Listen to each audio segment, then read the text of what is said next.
Hey guys, what's up? Kya chal? This is CA Nikunj Goenka, your tax mentor, and I hope that you are doing great. This video I'm making for all my channel viewers, for all the students, for any person who wants to understand income tax in the most simple way. मैं try करूंगा अपना discussion को बहुत short रखने का और to the point रखने का और एकदम आपको क्रीम चीज बताने का, जिससे आपको समझ में आ जाएगा कि इनकम टैक्स अल्टीमेटली अपने को कैसे कैलकुलेट करके गवर्नमेंट को पे करनी पड़ती है.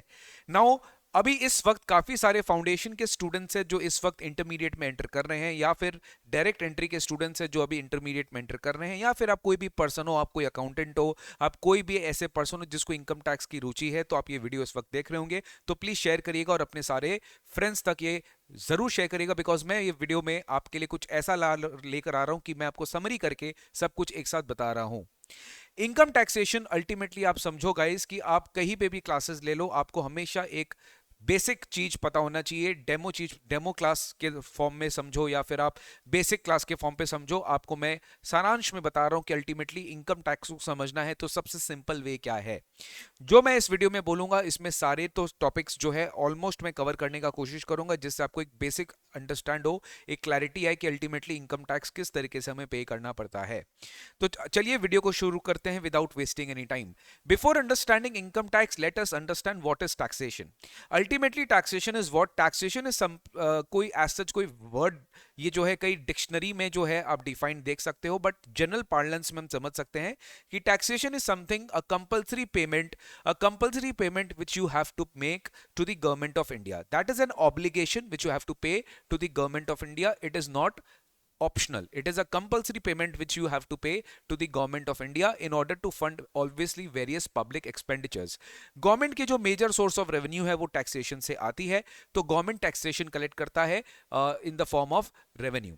अब ये जब टैक्सेशन होता है तो सर दो तरह के टैक्स होते हैं. हम लोग इस वीडियो में डीटी का बात करेंगे, अलग से वीडियो बनाएंगे जिसमें हम जीएसटी को आईडीटी को भी कवर करेंगे.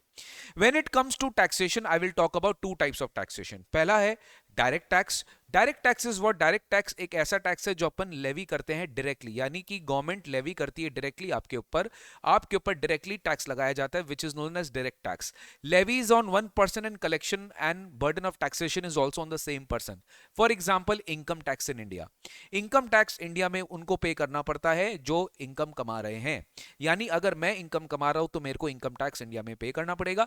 कोई कंपनी इनकम कमा रही है तो कंपनी को इनकम टैक्स पे करना पड़ेगा. कोई पार्टनरशिप फर्म इनकम कमा रहा है तो वो पार्टनरशिप फर्म को भी इंडिया में टैक्स पे करना पड़ेगा.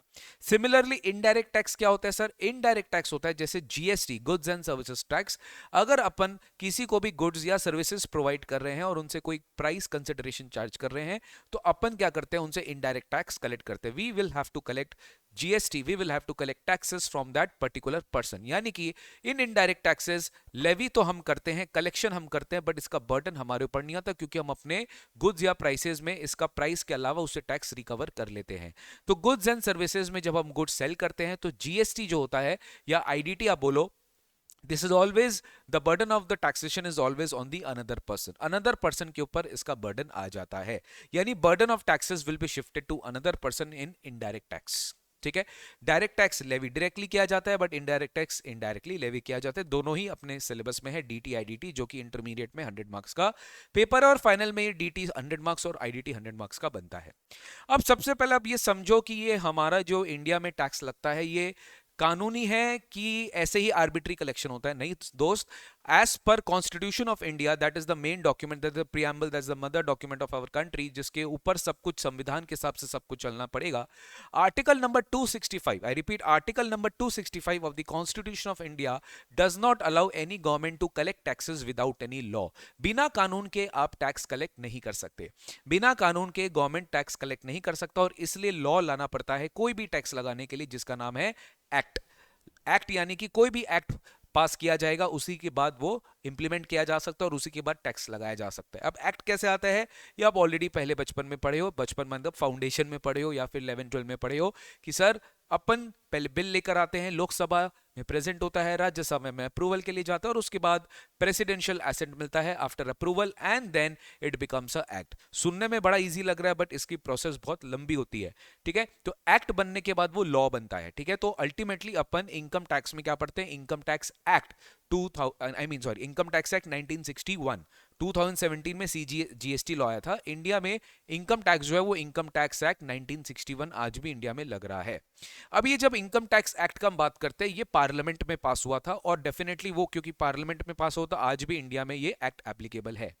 Now coming to rules, income tax act contains the main provisions. देखिए मैं आपको एकदम सिंपल वे समझा रहा हूं, I am not going into much details, बहुत ज्यादा टेक्निकली आपको नहीं लेके जाऊंगा, but at the end of the day आपको समझ में आ जाएगा सब कुछ।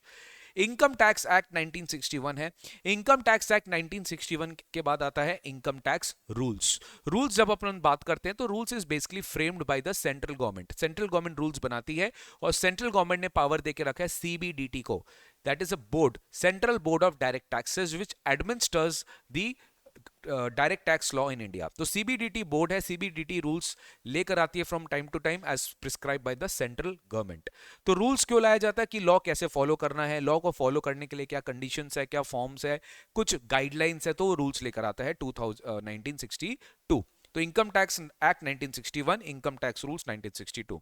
Time to time government notifications लेके आती है। अगर मान लो कोई रूल्स में चेंजेस करना है, अमेंडमेंट करना है, तो गवर्नमेंट नोटिफिकेशन लेकर आती है और वो नोटिफिकेशन रूल्स में चेंजेस करता है, ठीक है, या कोई गाइडलाइंस लेके आती है तो वो रूल्स में चेंजेस करता है। सिमिलरली सीबीडीटी क्या करता है, टाइम टू टाइम लॉ में क्या है ना, इंटरप्रिटेशनल इश्यूज होते हैं। इनकम टैक्स एक्ट काफी बार क्लियर नहीं होता है, कुछ प्रॉब्लम्स है, कुछ इश्यूज है, इंडस्ट्री को पता नहीं है लॉ का लिटरल मीनिंग क्या है, लॉ क्या चाहता है। तो in that situation CBDT circular issue करता है to clarify the intent of the law. ये कोई नया लॉ नहीं लाता, लॉ पहले से बना हुआ है, इसको क्लैरिफाई करता है।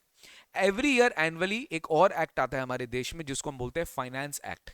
फाइनेंस एक्ट क्या करता है, वो एग्जिस्टिंग सारे फाइनेंशियल लॉस को चेंज करता है, ठीक है। तो फाइनेंस एक्ट जो है वो एवरी ईयर बजट के साथ प्रेजेंट होता है, जैसे आप सबको पता है 1 फरवरी को हमारा बजट है और 1 फरवरी को जो बजट है उसके साथ ये फाइनेंस एक्ट आता है, जो है फर्स्ट फाइनेंस बिल आता है और जो बाद में फाइनेंस एक्ट बन जाता है, ठीक है। और फिर है आपका केस लॉस। केस लॉस यानी जजमेंट्स, जो कि सुप्रीम कोर्ट ऑफ इंडिया है, हाई कोर्ट है, सेवरल हाई कोर्ट्स है या ट्राइब्यूनल्स है, ये लोग क्या करते हैं, अगर कोई डिस्प्यूट राइज होता है between government and the tax payer, तो इन दैट सिचुएशन ये केस जाता है और अल्टीमेटली ये केस के अकॉर्डिंग भी कोई अगर कोई इन्फ्रेंस आता है तो उसको हमने बोलते हैं केस लॉस, ठीक है। तो जो केस लॉज है वो भी एक source of income tax law होता है। तो अल्टीमेटली ये सारे वैरायटी ऑफ लॉज के सोर्सेज है, एक्ट हो गया, रूल्स हो गया, नोटिफिकेशंस हो गया, सर्कुलर्स हो गया एंड केस लॉज हो गया, ठीक है सर। नेक्स्ट अपन चलते हैं कि अब मुझे बताओ कि डीटी और आईडीटी में मेन फंडामेंटल डिफरेंस क्या है। तो देखो डायरेक्ट टैक्स जो लगता है ना वो डायरेक्टली आपके इनकम पर लगता है, यानी आप एक पर्सन हो और पर्सन के इनकम पे डायरेक्ट टैक्स लगाया जाता है, ठीक है। लेकिन इनडायरेक्ट टैक्स है ना, किसी पर्सन के इनकम पे नहीं लगता, वो गुड्स एंड सर्विसेज पे लगता है, ठीक है ना।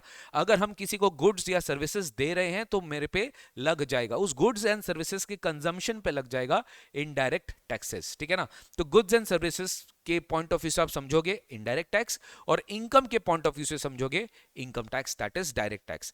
नेक्स्ट सबसे इंपॉर्टेंट है कि डायरेक्ट टैक्स को अपने पर्सनल टैक्स बोलते हैं। ये अपना कोई बिजनेस से कनेक्टेड नहीं है, मतलब आप ऑब्वियसली बिजनेस से जो इनकम कमा रहे हो उस पर आप डायरेक्ट टैक्स दोगे, इनकम टैक्स दोगे, बट आपका जो डायरेक्ट टैक्स है उसको अपने पर्सनल इनकम टैक्स बोलते हैं। इसका आपका बिजनेस कोई खर्चा नहीं है, आपका बिजनेस का खर्चा है, आपका पर्सनल टैक्स है, ये आपके ड्रॉइंग्स आपके कैपिटल से एडजस्ट होता है। लेकिन जो इनडायरेक्ट टैक्स है ना, ये आपका बिजनेस टैक्स है, ये आपका बिजनेस का खर्चा है, ये आपका कमर्शियल टैक्स है, आप उसको कमर्शियल या बिजनेस टैक्स बोल सकते हो। And third and the most important thing कि हमारे देश में डायरेक्ट टैक्स कौन कलेक्ट करता है, इनडायरेक्ट टैक्स कौन कलेक्ट करता है। डायरेक्ट टैक्स कलेक्ट करने वाला एक ही सरकार है, सेंट्रल गवर्नमेंट, जो कि ऑल इंडिया लेवल पे वर्क करती है।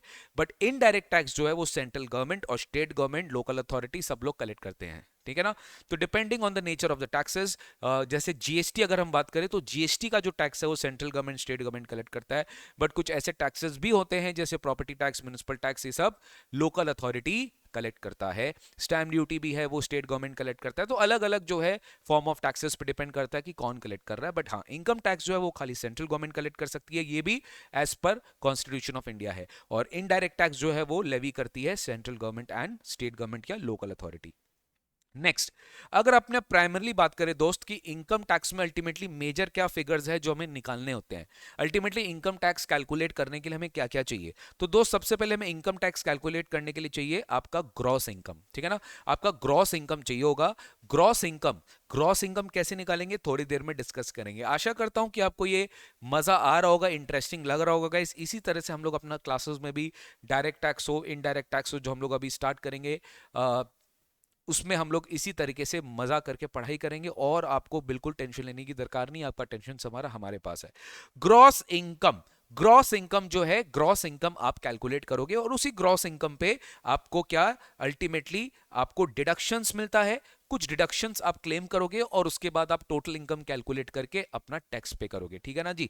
तो सर आप पहले ग्रॉस इनकम निकालें, उसके बाद आपका कोई डिडक्शंस माइनस होगा, वो डिडक्शंस माइनस करने के बाद आप टोटल इनकम निकालेंगे और टोटल इनकम के ऊपर आपको अपना जो है टैक्स कैलकुलेट करना पड़ेगा। यानी अल्टीमेटली फंडामेंटल चीज क्या है, you will have to calculate your gross income first, you will have to calculate deductions. अब ये डिडक्शंस क्या है, ये गवर्नमेंट एग्जांपल गवर्नमेंट आपको देता है। जैसे कि छोटा सा मैं आपको उदाहरण दूं, आप अपना जीवन बीमा कराते हो, लाइफ इंश्योरेंस कराते हो, मेडिकल इंश्योरेंस कराते हो, आप पीपीएफ में इन्वेस्टमेंट करते हो, आप कोई डोनेशंस करते हो, आप कोई भी तरह का आप म्यूचुअल फंड्स में इन्वेस्ट करते हो, आप कोई भी स्टैम्प ड्यूटी का पेमेंट करते हो, आप कोई भी हाउसिंग लोन का रीपेमेंट करते हो, बहुत सारा लिस्ट सरकार ने दे के रखा है कि आप अगर ये पेमेंट कर रहे हो तो गवर्नमेंट आपको डिडक्शंस देगी, ठीक है। और उसके ऊपर हम बाद में बात करेंगे, डिडक्शंस है चैप्टर 6 से, इतना ज्यादा अपने डिटेल में जा नहीं रहे हैं।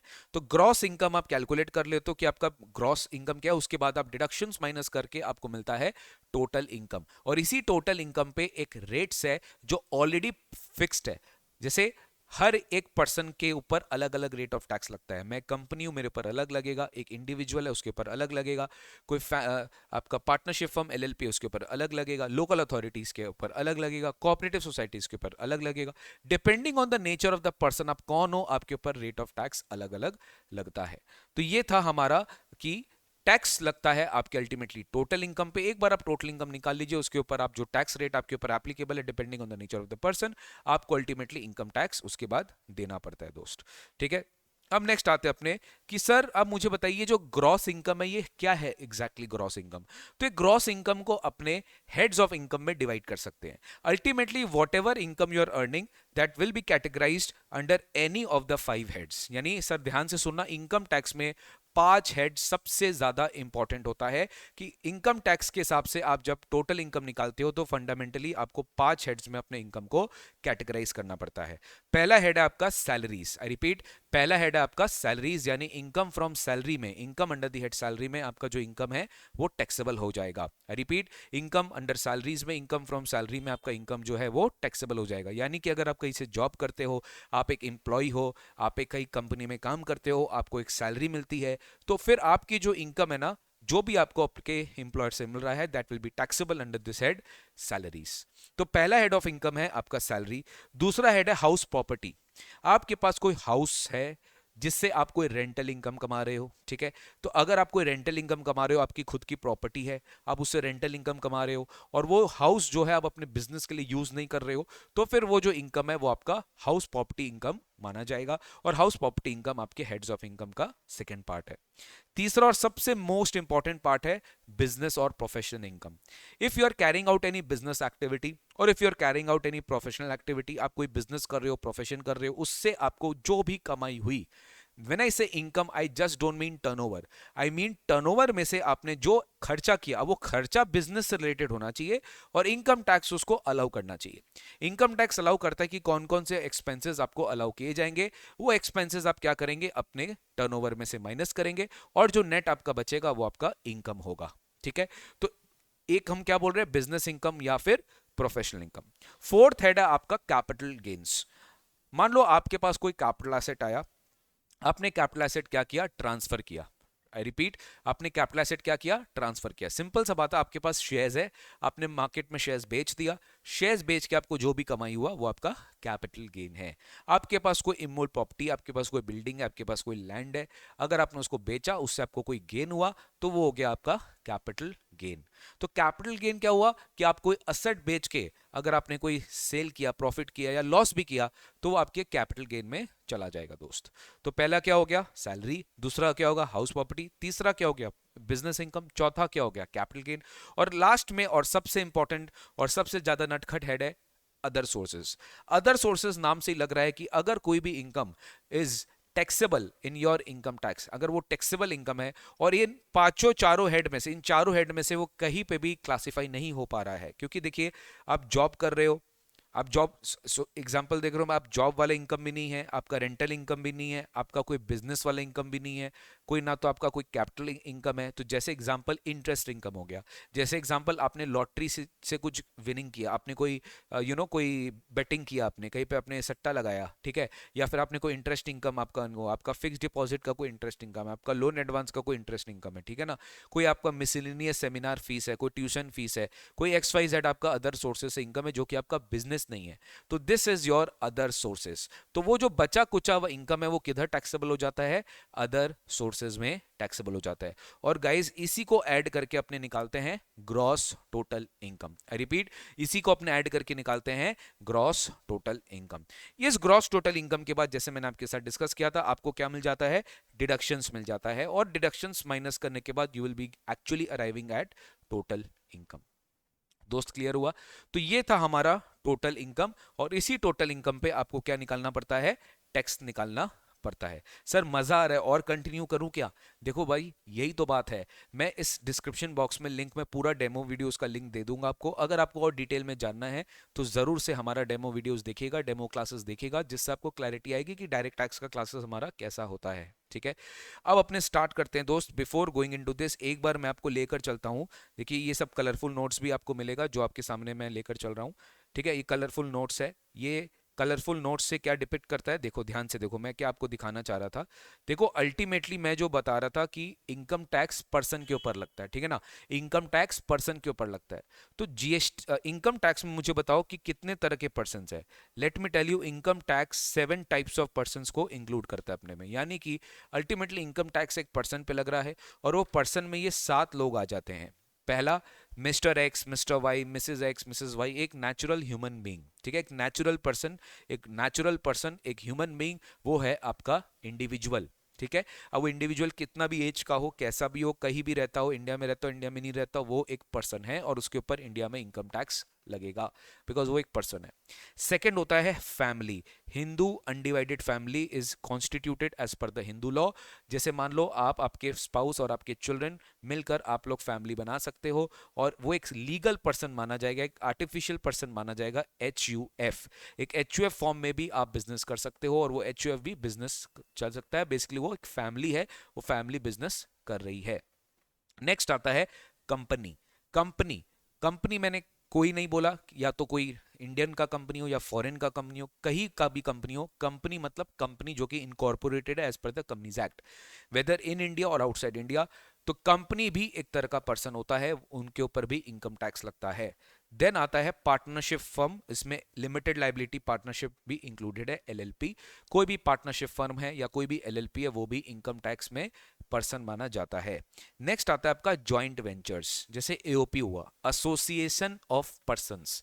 जैसे मान लो इंडिविजुअल और कंपनी एक एसोसिएशन बनाकर अपना साथ में बिजनेस कर रहे हैं। रिपीट, इंडिविजुअल और AOP अपना कंपनी, अपना एसोसिएशन बनाकर साथ में कोई बिजनेस कर रहे हैं, तो ये JV हुआ, इसको हम बोलते हैं एसोसिएशन ऑफ पर्संस। और वो जो साथ में काम कर रहे हैं वो भी एक पर्सन हुआ, और उनसे वो जो इनकम कमा रहे उसको भी, उस पे उनको टैक्स देना पड़ेगा। ठीक है ना, तो ये भी पर्सन हुआ। सिमिलरली बॉडी ऑफ इंडिविजुअल्स, ठीक है, दो इंडिविजुअल्स मिलके कोई भी बिजनेस को कंटिन्यू कर रहे हैं without entering into a kind of partnership, तो इसको अपने बोलते हैं बॉडी ऑफ इंडिविजुअल्स। ठीक है ना, इसको अपने बोलते हैं बॉडी ऑफ इंडिविजुअल्स। नेक्स्ट है लोकल अथॉरिटी। जितने भी म्युनिसिपल कॉर्पोरेशन है, पंचायत से, ये लोग सब पर्सन है, इनको सबको अपने इनकम पे क्या देना होता है, इनकम टैक्स देना होता है दोस्त। ठीक है, और लास्ट में आता है आर्टिफिशियल जुरिडिकल पर्सन। ये बड़ा अच्छा चीज है। कोई भी आर्टिफिशियल पर्सन, यानी कि कोई यूनिवर्सिटी हो गया, कोई कॉलेज हो गया, ठीक है, कोई एजुकेशनल इंस्टीट्यूशन हो गया, ये लोग सब जो आते हैं आर्टिफिशियल जुरिडिकल पर्सन में आते हैं, आर्टिफिशियल जुरिडिकल पर्सन में आते हैं, और इनके ऊपर भी इनकम टैक्स लगता है। तो 7 तरह के लोग हो गए, और ये 7 तरह के लोगों के ऊपर इनकम टैक्स इंडिया में लगता है। तो ये 7% है, ये 7% में कोई भी ऐसा नहीं छोटा, आप देख लीजिए, इंडिविजुअल, कंपनी, कोई भी, आर्टिफिशियल पर्सन भी, सब तरह के जितने भी लोग हैं सब आ जाएंगे, और इस पे इनको इनकम टैक्स देना पड़ेगा।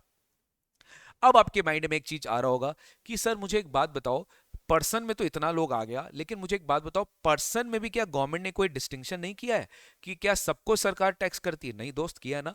इसी को बोलते हैं हम रेसिडेंशियल स्टेटस। गवर्नमेंट ने डिस्टिंक्शन किया है भाई, ऐसा नहीं है।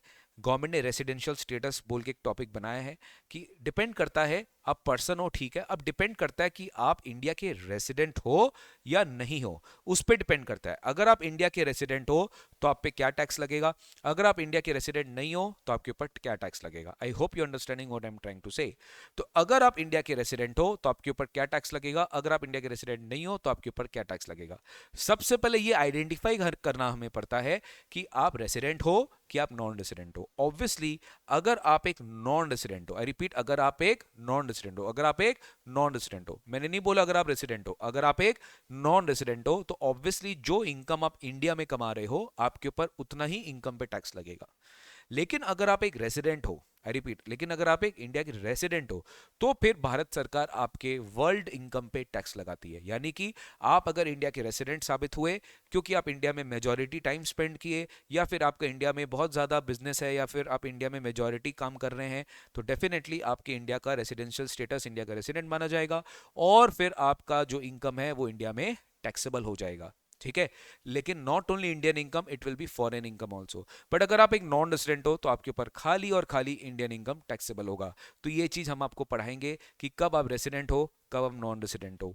अच्छा, रेसिडेंट के भी दो फर्दर क्लासिफिकेशन होते हैं, एक होता है ऑर्डिनरीली रेसिडेंट और एक होता है नॉट ऑर्डिनरीली रेसिडेंट। कुछ रेसिडेंट्स होते हैं जो ऑर्डिनरीली होते हैं क्योंकि उनका पास्ट रिकॉर्ड बहुत अच्छा है और वो इंडिया में ही रहे हैं, बट कुछ रेसिडेंट्स होते हैं जिनका पास्ट रिकॉर्ड इंडिया का नहीं है, तो वो नॉट ऑर्डिनरीली, यानी कभी कभार रेसिडेंट हुए, कभी कभार नहीं हुए, तो वो गए नॉट ऑर्डिनरी रेसिडेंट। बट जो ऑर्डिनरी रेसिडेंट है, मतलब जो हमेशा ही रेसिडेंट होते हैं, उसको हम बोलते हैं रेसिडेंट ऑर्डिनरीली रेसिडेंट। तो ये सब फीचर्स हम लोग मेन क्लासेस में पढ़ेंगे। अभी खाली मैं आपको एक बेसिक आइडिया दिया कि इनकम टैक्स इंडिया में डिपेंड करता है ऑन रेसिडेंशियल स्टेटस ऑल्सो, कि आपका रेसिडेंशियल स्टेटस किधर है, इंडिया में है कि इंडिया के बाहर है, उस पर भी आपका जो रेसिडेंशियल स्टेटस है वो डिपेंड करता है। और रेसिडेंशियल स्टेटस निकालने के बाद ही हम आगे बढ़ते हैं दोस्त, ठीक है ना। तो ये था हमारा इनकम टैक्स वाला चीज। ये स्लाइड शो मैंने बनाया था जस्ट टू एक्सप्लेन यू कि आपको अच्छे से समझ में आए। और एक last part of this video जिससे आपको पूरा स्टेप्स में बता देता हूं कि अल्टीमेटली पूरा इनकम टैक्स में क्या स्टेप्स है, तो ध्यान से देखो। ठीक है, अब अपने एक हेलीकॉप्टर राइड स्टार्ट कर रहे हैं, और हेलीकॉप्टर राइड से आपको क्लैरिटी आ जाएगा कि इनकम टैक्स जो है कब स्टार्ट होगा, कब एंड होगा। ठीक है, ध्यान से सुनना। सबसे पहले हमें क्या करना है, अगर हमें हमें इनकम टैक्स में सबसे पहले क्या करना है, रेसिडेंशियल स्टेटस निकालना है। क्या निकालना है हमें? सबसे पहले रेसिडेंशियल स्टेटस निकालना है। ठीक है, residential status of any person, कोई पर्सन पहचान, उसकी पहचान पत्र होती है उसकी रेसिडेंशियल स्टेटस, वो एक पर्टिकुलर ईयर में, क्योंकि इनकम टैक्स एनुअल टैक्स है, तो उसका पर्टिकुलर ईयर में क्या टैक्स आने वाला है वो डिपेंड करता है उसके रेसिडेंशियल स्टेटस पे। तो अगर उसका रेसिडेंशियल स्टेटस रेसिडेंट है तो क्या होगा, आरओआर है तो क्या होगा, आरएनओआर तो क्या होगा, एनआर है तो क्या होगा, वो अपने को पता चल जाएगा डिपेंडिंग ऑन द स्टेटस। अब वो क्या करेगा, अपने सारे इनकम्स को क्लासिफाई करेगा अंडर 5 हेड्स। सैलरी को सैलरी में डालेगा, बिजनेस को बिजनेस में डालेगा, कैपिटल गेन को कैपिटल गेन में डालेगा, हाउस रेंटल इनकम को हाउस प्रॉपर्टी में डालेगा, और बाद बाकी बाकी जो बचा हुआ इनकम है उसको अदर सोर्सेज में डालेगा। तो उसके पास ये 5 हेड्स रहेंगे, वो ये 5 हेड्स में इनकम को क्या करेगा, क्लासिफाई कर देगा। अब ये क्या करेगा बताए, now he will compute income under each head. वो क्या करेगा, हर एक हेड को अलग अलग निकाल लेगा, क्योंकि गाइस उसको 5 टू आंसर लाना पड़ेगा। सैलरी में से फाइनली इनकम कितना आया, हाउस प्रॉपर्टी में फाइनली इनकम कितना आया, पीजीबीपी यानी profit and gains from business और प्रोफेशन, यानी ये बिजनेस इनकम है, उससे कितना इनकम आया, कैपिटल गेन से कितना इनकम आया, अदर सोर्सेस से कितना इनकम आया, इससे वो फाइनली क्या करेगा, इंडिविजुअली इनकम निकाल के उसको वो ऐड कर देगा। ठीक है, अच्छा, अब इसमें एक पॉइंट बात रखने वाली बात है सर, दोस्त रखने वाली बात है, ध्यान रखने वाली बात है कि सर इंडिया में सारे इनकम टैक्सेबल नहीं होते, कुछ इनकम है जो इंडिया में एग्जेम्प्ट भी होते हैं, यानी वो आपका इंक्लूड ही नहीं होगा इनकम में। यानी सर एग्जांपल आप दे सकते हो, जैसे एग्रीकल्चरल इनकम, इंडिया में आप एग्रीकल्चरल इनकम कमाइए, वो टैक्सेबल नहीं है, वो आपकी इनकम में ऐड ही नहीं होगा, आप उसको कहीं पे भी ऐड नहीं करेंगे। तो कुछ इनकम्स है जो टैक्सेबल है, तो यहाँ पे मैं जो बात कर रहा हूँ, मैं बात कर रहा हूँ टैक्सेबल इनकम का ही। आप टैक्सेबल इनकम को इंक्लूड कर देंगे, एग्जेम्प्ट इनकम को आप इंक्लूड नहीं करेंगे। आप टैक्सेबल इनकम को इंक्लूड कर देंगे बट आप एग्जेम्प्ट इनकम को इंक्लूड नहीं करेंगे। तो ये आपका जो इनकम है ये आप अंडर ईच हेड कंप्यूट करेंगे और यहाँ पर आप अप्लाई करेंगे अपना सारा का सारा चार्जिंग, जो भी आपका सेक्शन बोलता है वो अपना सारा इनकम कंप्यूट कर लेंगे। उसके बाद दोस्त क्या करना पड़ेगा, आपको क्लबिंग प्रोविजंस अप्लाई करना पड़ेगा। ये क्लबिंग क्या होता है दोस्त, सिंपल सा बात है, हम इनकम टैक्स पेयर क्या करते हैं, अगर मान लो मेरे ऊपर इनकम बहुत ज्यादा आ रहा है, क्योंकि देखो सिंपल सा बात है, आपको इतना ही पता होगा कि इनकम टैक्स स्लैब रेट के बेसिस पे चलता है एक इंडिविजुअल के लिए। जो ज्यादा इनकम कमा रहा है अबव 10 लाख रुपया, उसके ऊपर 30% टैक्स है।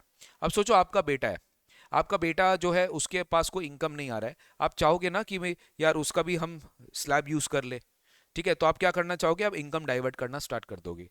तो भैया इनकम टैक्स एक्ट बहुत स्ट्रांग है, वो बोलेगा नहीं, अगर तुमने अपने बेटे के पास कोई भी इनकम शो किया वो तुम्हारा ही इनकम क्लब किया जाएगा, यानी वो इनकम तुम्हारा ही माना जाएगा, वो इनकम पे टैक्स अल्टीमेटली हमें ही देना पड़ेगा। ठीक है, तो ये आपका क्लबिंग प्रोविजंस। नेक्स्ट होता है, मान लीजिए अगर आपका किसी हेड में लॉस है, जैसे यहाँ पे लॉस आने की चांसेस होती है, कैपिटल गेन में लॉस आ सकता है, बिजनेस में लॉस आ सकता है, हाउस प्रॉपर्टी में भी लॉस आ सकता है, ये 3 हेड में लॉस आ सकता है। सैलरी में कभी लॉस नहीं आएगा, क्यों नहीं आएगा, अरे भाई हम काम भी कर रहे हैं पेमेंट भी करें, ऐसा नहीं होगा, हमें पेमेंट मिलेगा और हम काम करेंगे, ठीक है। और अदर सोर्सेज से अगर कोई लॉस आता है तो उसकी कोई सैंक्टिटी नहीं होती, उसका कुछ भी नहीं होता, वो अपने बाद में डिस्कस करेंगे।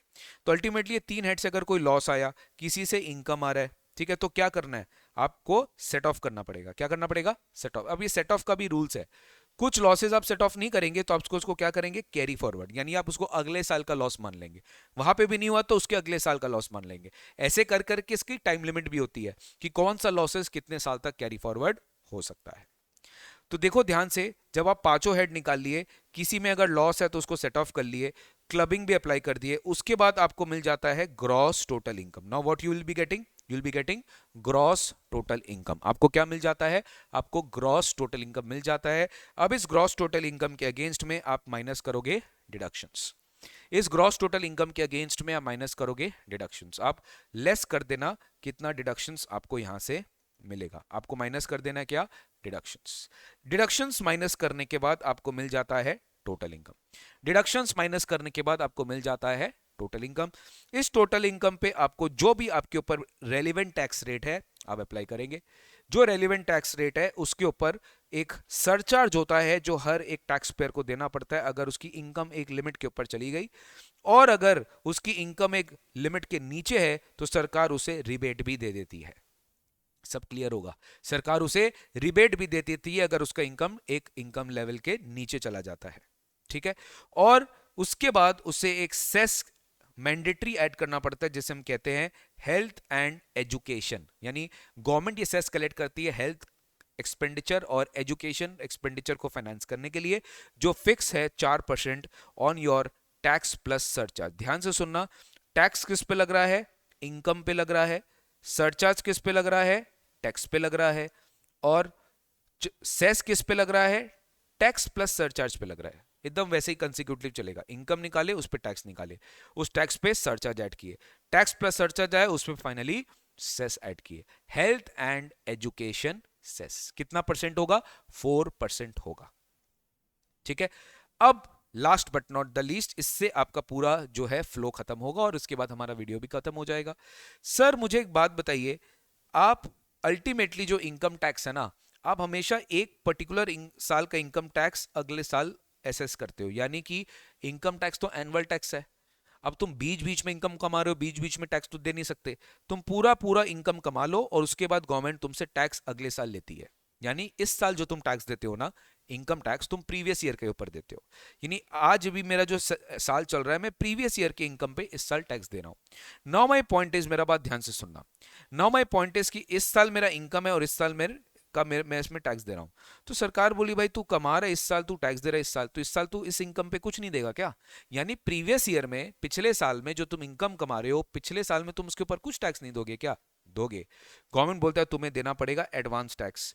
एडवांस इसलिए क्योंकि तुम्हारी लायबिलिटी बनती है साल खत्म होने के बाद नेक्स्ट ईयर टैक्स देने का, बट गवर्नमेंट बोलता है नहीं, तुम्हें कुछ एडवांस में हमें टैक्स देना पड़ेगा। तुम जैसे जैसे इनकम कैलकुलेट कर रहे हो वैसे वैसे तुम थोड़ा थोड़ा टैक्स देते रहो, प्लस तुम्हारे इनकम पर टैक्स कटेगा जिसको हम बोलते हैं टीडीएस। तुम्हारे इनकम पर जो तुम्हें इनकम दे रहा है, जैसे मान लो तुमको किसी से 5 लाख रुपीज रेंट मिला, वो तुम्हें 5 लाख रुपीज नहीं देगा, वो तुम पे टीडीएस काटेगा, वो तुम्हारे इनकम पे टीडीएस काट के जो बैलेंस अमाउंट है वो तुम्हें पे करेगा। तो यानी तुम्हारे इनकम में से कुछ कुछ इनकम टैक्स ऑलरेडी पे हो रहा है, प्लस तुम भी कुछ एडवांस में टैक्स दे रहे हो। तो सर ये पूरा का पूरा जो होता है इसको हम बोलते हैं प्रीपेड टैक्स। क्या बोलते हैं? Prepaid tax. यानी आपने पहले से कुछ टैक्स आपका डिपॉजिट हो गया है in the form of TDS और in the form of advance tax. तो अल्टीमेटली मुझे बताओ, फाइनली जब हम नेक्स्ट ईयर जब हम टैक्स निकालते हैं, प्लस सरचार्ज ऐड करते हैं, प्लस सेस कैलकुलेट करते हैं, हमारे को मिलता है टैक्स लायबिलिटी। रिपीट गाइस, हमें क्या मिलता है? Tax liability. और उसके बाद हम क्या करते हैं? हम प्रीपेड टैक्स माइनस कर देते हैं। उसके बाद हम क्या करते हैं? हम प्रीपेड टैक्स माइनस कर देते हैं, तो हमें मिल जाता है टैक्स पेबल। अब ये जो डिफरेंस है ये हमें गवर्नमेंट को देना पड़ता है। हो सकता है ये नेगेटिव हो, आपने प्रीपेड टैक्स ज्यादा दे दिया है बट फाइनली आपकी लायबिलिटी कम आ रही है, तो हो सकता है ये नेगेटिव आंसर हो। तो यहाँ पे दोस्त आपको गवर्नमेंट रिफंड कर देगी, यहाँ पे गवर्नमेंट आपको क्या करेगी? रिफंड कर देगी। Am I clear on this? यहाँ पे गवर्नमेंट आपको क्या करेगी? रिफंड कर देगी। तो टैक्स लायबिलिटी के बाद आप माइनस करोगे प्रीपेड टैक्सेस, और उसके बाद गवर्नमेंट आपको जो बैलेंस टैक्स है या तो आपको पे करना पड़ेगा और या तो आपको गवर्नमेंट वापस से रिफंड कर देगी। Am I clear on this? तो ये सब पॉइंट था जो आपको समझ में आ गया हेड्स ऑफ इनकम में। ठीक है, तो with this I complete my income tax का video, understanding it in the most simple way. I have tried my level best to cover as much as possible in minimum time, but obviously दोस्त सब चीज minimum time में possible नहीं होता। उसके लिए आप डिटेल में मेरा डेमो वीडियोस देख सकते हैं जिसका लिंक मैंने डिस्क्रिप्शन बॉक्स में दे दिया है। ओके, तो see you very soon in the coming classes, see you very soon in my YouTube channel for the next videos. Please subscribe my YouTube channel if you liked it and share it with your friends, and जरूर अपना प्यार बरसाते रहे और spread करते रहे। Be positive, stay tuned, stay updated and see you very soon in my next video. Bye bye, take care, God bless you. और एक चीज सर आपके लिए गुड न्यूज बता देता हूं। कई गुड न्यूज ये है कि हमने इस जो आपके लिए ग्रुप 1 का कॉम्बो है सीएमए इंटर स्टूडेंट्स के लिए ऑल 4 पेपर्स, हमने इसका प्राइस रिड्यूस करके आप लोग के लिए स्पेशली 21,000 कर दिया है फॉर जून 24, और दिसंबर वाले स्टूडेंट्स के लिए इसका जो प्राइस है वो 25,000 कर दिया, मतलब फ्लैट डिस्काउंट आपको दिया जा रहा है। तो जरूर अगर आप चाहे तो हमारा ऑल 4 पेपर कॉम्बो अवेल कर सकते हो, या फिर अगर आपको मन है तो आप इंडिविजुअल पेपर भी हमारा अवेल कर सकते हो। अगर आपको लग रहा है कि नहीं सर हमें इंडिविजुअल सब्जेक्ट चाहिए, तो आप इंडिविजुअल सब्जेक्ट भी हमारा अवेल कर सकते हो। इसमें भी आप अगर हमारे टीम से कनेक्ट करना, अगर आपको कोई फर्दर कोई डिस्काउंट चाहिए तो please let us know, we will definitely try to accommodate you. Okay, thank you so much, take care, God bless you, see you very soon in the next session. Bye bye, take care.